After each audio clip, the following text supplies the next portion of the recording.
Hello, KFC SuperCoaches, and welcome to round 25. It is preliminary final week. Let's run through who to buy, hold, and sell.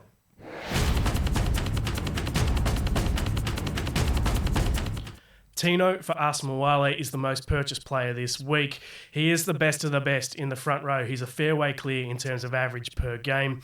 He's got a couple of tough matchups coming up, starting with the Panthers this week, but he is a very, very safe buy in that position with a little bit of upside. Speaking of upside, though, the guy to get in front row, if you're chasing that, is Adam Fanua-Blake.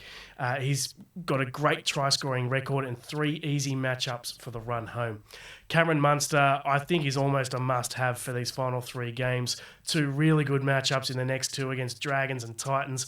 Then he's got the Broncos to finish off, and I think that will be a must-win game for the Storm, and he does tend to fire up for those big games. Latrell Mitchell is on the buy list because he is popular. I'm not that keen on it myself. He's got the buy next week, so that makes it tricky. He's also hasn't really busted out since he came back from that calf injury. He's looked decent, but he's still only scoring around that 70 or 80 mark. Now for the holds.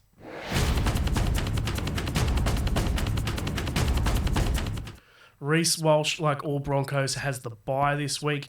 And look, if you need to win this round, and it is sudden death in head-to-head, then you should be selling Reece Walsh. But if you're overall, or you can wait for a week, I think that Walsh will be a really good pod for those final 2 weeks when the Broncos are chasing that minor premiership.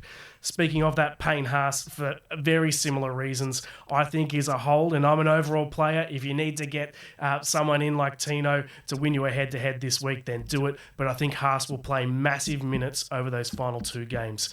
Nick Meaney is very popular, the second most popular purchase this week. He's been great for SuperCoach this year, but with Bellamy saying that Ryan Pappenhausen is probably back next week, that does not bode well for Nick Meaney for the head-to-head finals next week and then for round 27. So I would be avoiding, but if you own him now, hold. Now for the sells.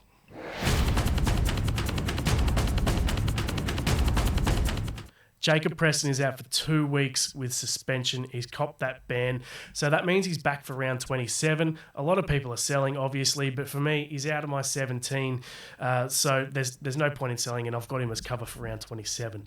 Mitchell Moses, he's done his cheekbones, so he is an obvious sell. And then finally, also at the Eels, Jermaine Hopgood, named on the edge this week, which I don't like, but he has been so consistent for SuperCoach this year.